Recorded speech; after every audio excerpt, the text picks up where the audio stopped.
Ito mga kasapi, ang mga bagong pisa natin, February 27, 2025. Bibigyan natin ng unang pagkain. Ito ang ibibigay natin dyan.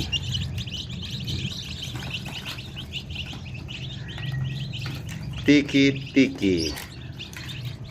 Yan, para hindi gaano may stress ang kanilang mga bituka.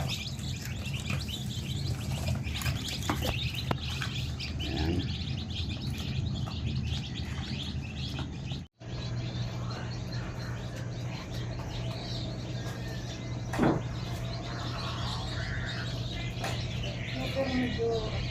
Ito ang ginagawa natin mga kasapi. Nilalagyan natin ng 2 to 3 drops. Yan ang una nilang pagkain. 2 to 3 drops na tiki-tiki. Magkwentuhan muna tayo mga kasapi habang ating ginagawa to. May mga marking na to. Na markingan na siya.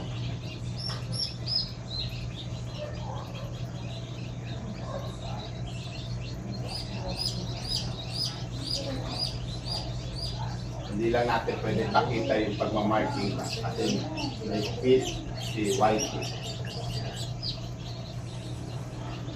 Para sa ano na to, pang December 5. Kaya handa ito para sa mga December stagger sa December.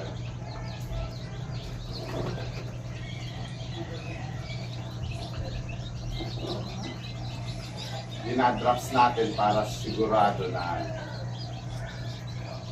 makakakuha sila ng tiki-tiki. Pero mamaya, sa tubig nila, kakaluan din natin ng brown sugar yung tubig na inumin nila.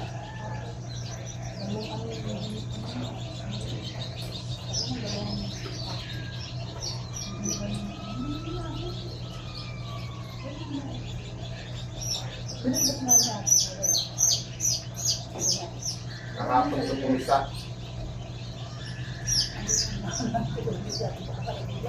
February 27 kahapon. Last day nito.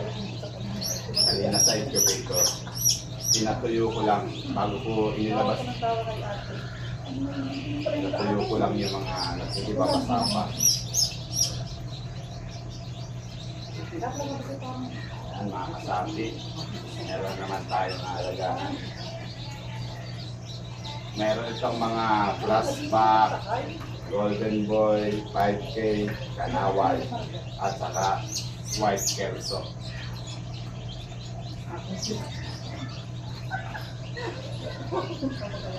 Susunod naman, ngayong yung second batch, marami naman doon ang Paul Spark Gray. Anong iwain mo? Pipino, sibuyas. Yan lang.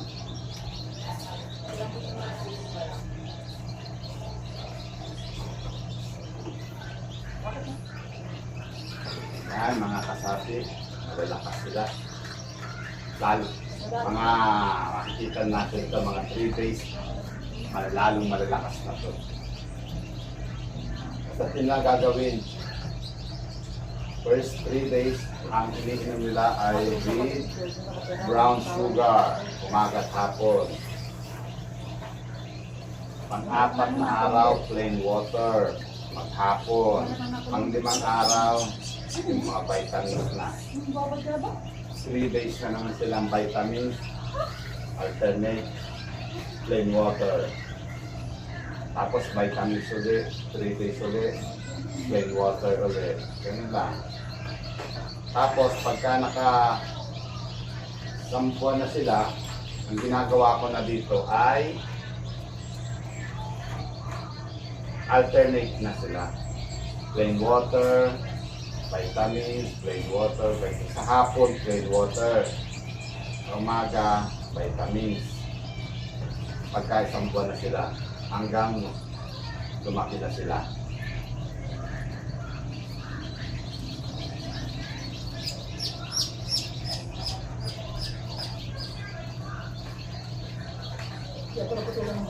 Mas malalakas sila kahit yun ang ginawa ko nung nakaraan late season, late born. Doon sa mga brass back, hindi ko sila binakunahan, wala nang bakuna, wala nang ano, wala lahat. Eh, bali doon sa farm, masyadong malamok lang, kaya nagkaroon ng foul pox. Yung yan lang naman, mga 3 hanggang 5 piraso sisiw lang yung nagpa-foul pox doon. Pero nagamot. Dahil sa quick kill. Quick kill lang.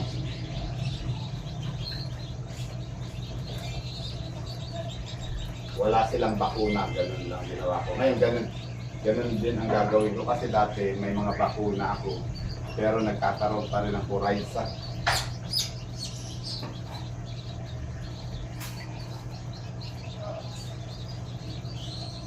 Ang madalas magiging sakit lang ng manok ko doon sa farm ay avian malaria at saka fowl cholera. Kaya meron naman na tayo gamot doon. Kaya inaagapan ko na lang ng mga gamot. Pag may nakita kong medyo mahina, medyo payat, inibigyan ko na kagad ng gamot.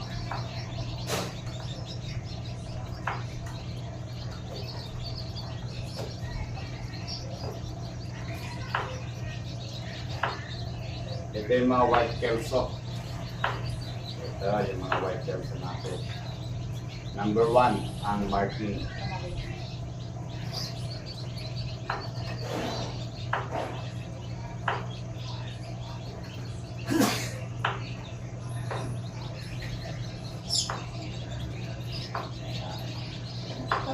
Bloodline nito ay white kelso.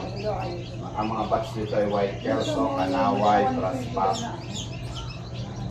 At yung Gilmore ni GAJ. Sa susunod yung tornado naman ang yan. Sasalang ko para makita ko kung alin ang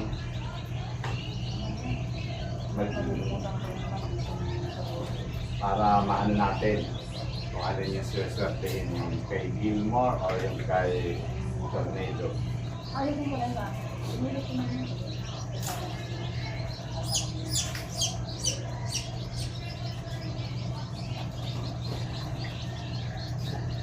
Anong marking nito?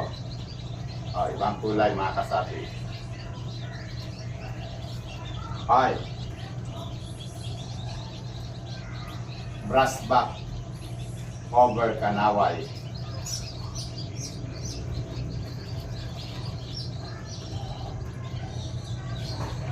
Brass back over kanaway. Papunta tayo ngayon sa farm mga kasapi. Dadalhin natin yung mga bagong pisang sisiw at doon na natin palalakihin. Meron na doon naka-ready na paglalagyan.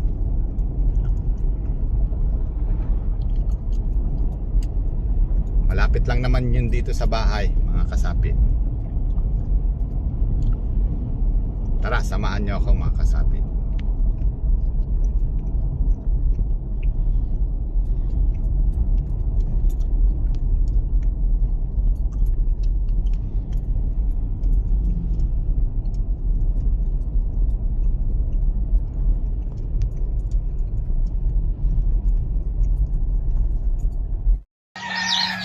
Nandito ang ating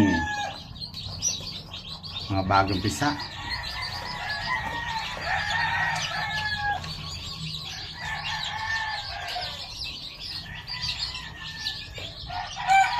Wah, ang dami niyan.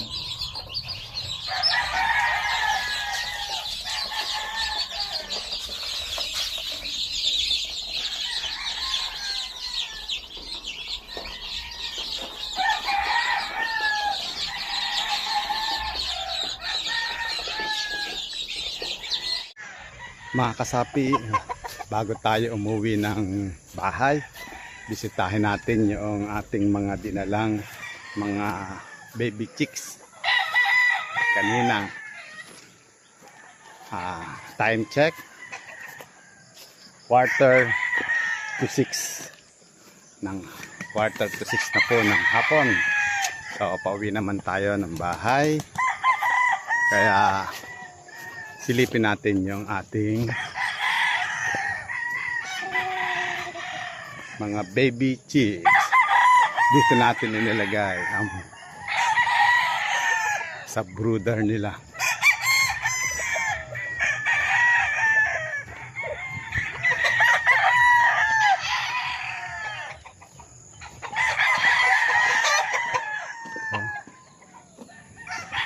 Yes. Dito na natin. Hello mga baby chicks. Ayan. Nilagyan natin ng 4 na pakainan. Ayan. Masasaya sila, malalakas. Tapos ang tubig nila ay may vitamins.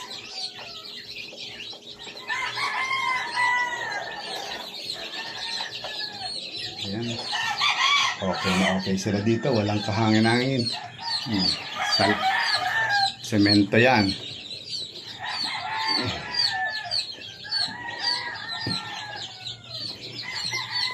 After 5 days, ililipat natin siya sa mas malaking sa range area na meron naman doon barn.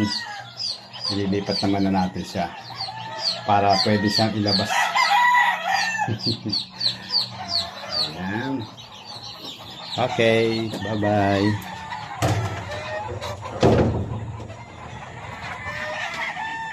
Naanak!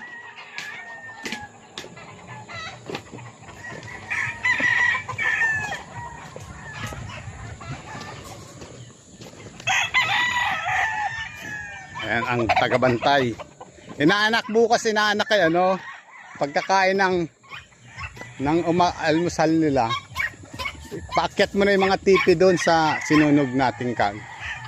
Para hindi na siya mabuhayan ng ano. Nalapat na po kayo sa Yo, pwede nakagayan lang. Basta mga 25 mga tipi, ilatag mo dyan, hindi na mabubuhay damo.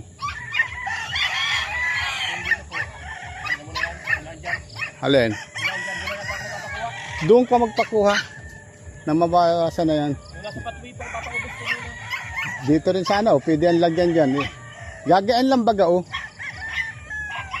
Hindi, ang ipaubos mo yung dadaanan ng ano, yung dadaanan ng buhangin. Para maipasok nila dito yung mag-ano.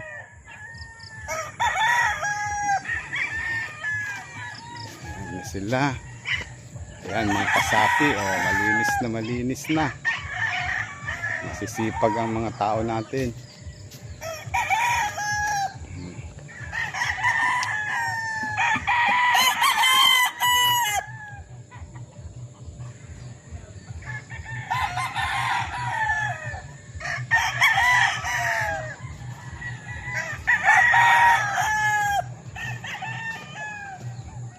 Uuwi na ako, inaanak.